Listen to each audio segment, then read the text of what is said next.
Assalamualaikum warahmatullahi wabarakatuh. Halo teman-teman semua, selamat datang kembali ya di channel Biko Story. Channel yang akan membahas berbagai hal, kisah, kasus, misteri hingga sejarah dalam kemasan cerita bergambar. Dan pada video kali ini, sesuai dengan request dari kalian, admin akan kembali menceritakan tragedi yang terjadi dari mancanegara. Dan kali ini adalah negara Korea Selatan. Tragedi tersebut adalah peristiwa tenggelamnya kapal Sewol. Sebelum menceritakan kisah mengenai tenggelamnya kapal ini, terlebih dahulu admin akan memberikan informasi mengenai kapal MV Sewol.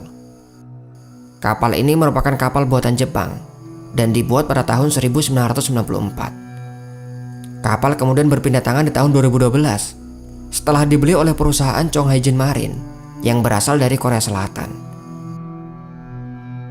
Setelahnya kapal kemudian mengalami modifikasi, termasuk tambahan kabin penumpang yang ada di dek 3, 4 dan juga 5. Tujuannya tentu saja adalah menambah penumpang yang bisa diangkut, yaitu menambah sekitar 116 penumpang. Tentunya penambahan juga berimbas kepada berat kapal yang juga ikut meningkat. Diperkirakan kapal mengalami penambahan berat sekitar 239 ton dan berat akhir kapal menjadi 6.825 ton. Selesai mengalami modifikasi, kapal kemudian dinyatakan layak berlayar pada bulan Maret 2013.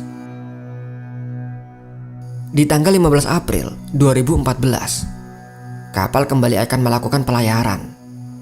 Pelayaran akan berlangsung pada malam hari dan harusnya mulai berangkat pada pukul 6:30 malam. Namun keberangkatan kapal kemudian ditunda dikarenakan informasi cuaca yang kurang mendukung, di mana di saat itu kabut sangat tebal sehingga jarak pandang hanya kurang dari 1 km. Untuk kapal sebesar MV Sewol, tentunya hal ini sangat berbahaya. Dan setelah malam itu tertunda, barulah di pagi harinya pada tanggal 16 April, kapal Sewol kemudian berlayar dari Incheon menuju ke Pulau Jeju.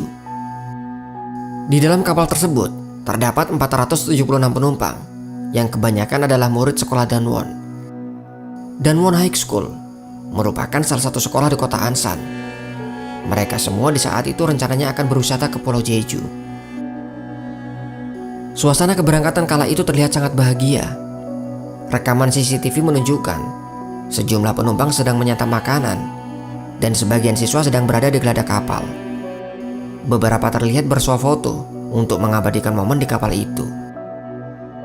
Sementara di anjungan kapal, nahkoda kapal di saat itu adalah Kapten Lee Jun Suk, pria berumur 69 tahun dan ternyata merupakan nahkoda pengganti.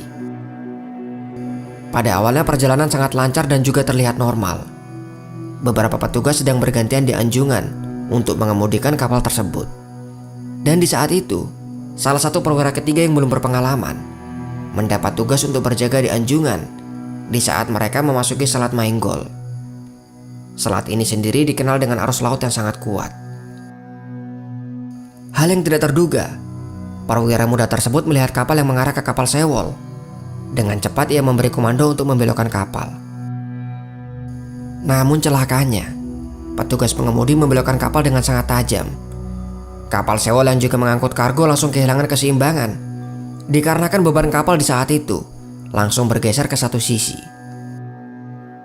Ketika kapal bergetar dan miring, penumpang yang ada di dek atas merasakan hempasan yang sangat kuat. Mereka kemudian terjungkal dan bertumpuk di satu sisi. Di saat itu sebagian penumpang menjadi sangat panik. Dan bahkan di saat itu sudah ada penumpang yang terjun ke laut yang sangat dingin. Kepanikan juga terjadi pada kru kapal dan mereka memberi perintah kepada penumpang untuk tetap berada di ruangannya masing-masing. Sementara di dalam kapal, beberapa siswa yang masih dalam kamar, mereka juga mendengar perintah yang sama. Namun di saat itu beberapa siswa menganggap bahwa kemiringan kapal adalah hal yang menyenangkan. Terlihat dalam rekaman video ponsel milik Suhyun, sebagian dari mereka mengambil foto dan mengatakan, "Ambil fotoku seperti ini, aku melawan gravitasi."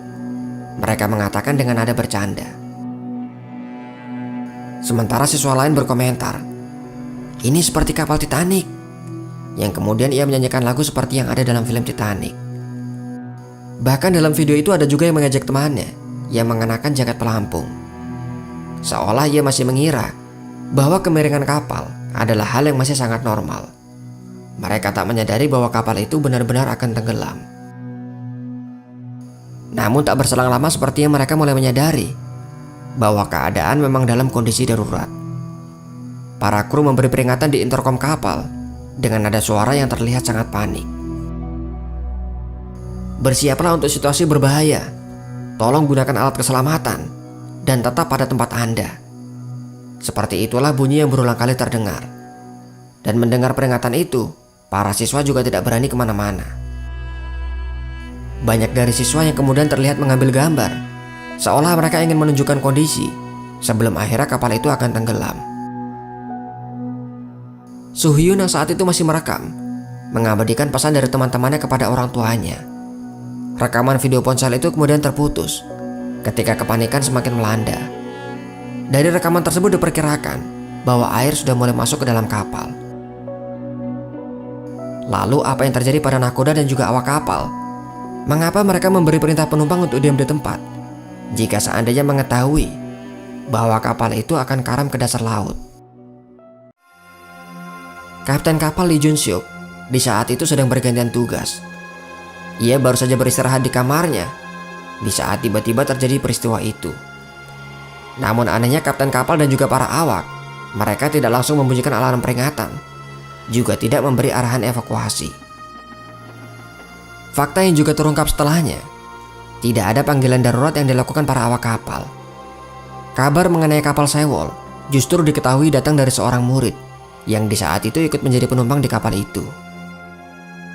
Petugas pemadam kebakaran baru menerima panggilan masuk di sekitar pukul 8:52 menit, tepat 3 menit setelah kapal itu terbalik. Tim evakuasi kemudian dikerahkan. Namun anehnya, justru kapten kapal menyelamatkan diri terlebih dahulu. Ia mengenakan jaket pelampung dan dievakuasi di atas dek kapal. Ia pergi dari kapal di saat para penumpang menjerit histeris, terjebak di dalam tubuh kapal Sewol. Padahal Undang-Undang Korea Selatan jelas mengatur bahwa kapten kapal tetap harus berada di pos di saat bencana datang. Terkait dengan perintah agar penumpang tetap di tempat, ia mengatakan bahwa jika penumpang turun ke air tanpa ada kapal penyelamat, maka mereka semua akan hanyut di lautan. Namun fakta yang terjadi, mereka yang selamat kebanyakan adalah mereka yang melompat di air. Sementara penumpang yang bertahan di kapal, sebagian besar justru menjadi korban dan ikut tenggelam bersama dengan kapal. Termasuk para siswa dalam video ponsel yang merekam suasana dalam kamar. Ya, rekaman ponsel milik Suhyun yang di awal telah admin ceritakan. Mereka semua ikut menjadi korban dari peristiwa ini. Dan ponsel yang digunakan untuk merekam kemudian diambil oleh salah satu tim penyelam. Akibat tenggelamnya kapal Sewol, 304 orang menjadi korban tewas. Sebagian besar di antaranya merupakan para pelajar. Sementara korban yang selamat berjumlah 172 orang, yang termasuk di dalamnya adalah sang kapten kapal. Evakuasi menjadi sangat rumit, dikarenakan kapal dalam kondisi yang terbalik. Dalam satu ruangan kapal saja, ditemukan sampai dengan 40 jenazah yang berdesakan. Mereka semua terjebak di saat kapal terbalik. Sangat sulit bagi mereka menyelamatkan diri. Mereka kesulitan untuk menemukan jalan keluar dari kapal. Bahkan setelah puluhan dan juga ratusan korban ditemukan, mengeluarkan mereka semua dibutuhkan usaha yang sangat berat. Hingga sampai dengan pencarian dihentikan, masih ada korban dan jenazahnya masih belum ditemukan. Bangkai kapal Sewol juga kemudian baru diangkat setelah lebih dari 1000 hari kapal itu karam di dasar laut. Atas peristiwa ini, kapten kapal, kru pemegang kemudi, perwira ketiga, dan juga CEO dari perusahaan, mereka semua dinyatakan bersalah dan dituntut dengan berbagai dakwaan. Hasil investigasi menunjukkan kapal tenggelam karena berbelok sangat tajam. Kapal juga kelebihan muatan hingga 3 kali lipat.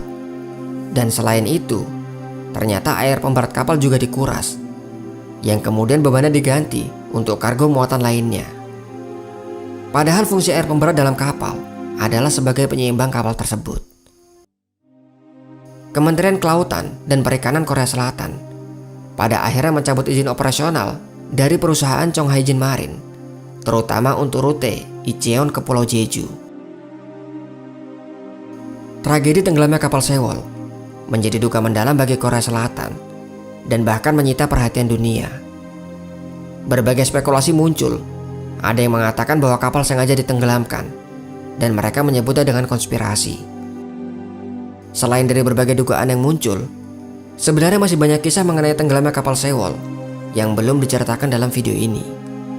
Mulai dari kesaksian pelajar yang selamat, kisah penyesalan supir truk yang tidak bisa menyelamatkan penumpang lainnya, hingga kisah Park Ji-young, yaitu satu-satunya kru yang meninggal dunia dikarenakan lebih memilih bertahan dan menolong para penumpang yang terjebak.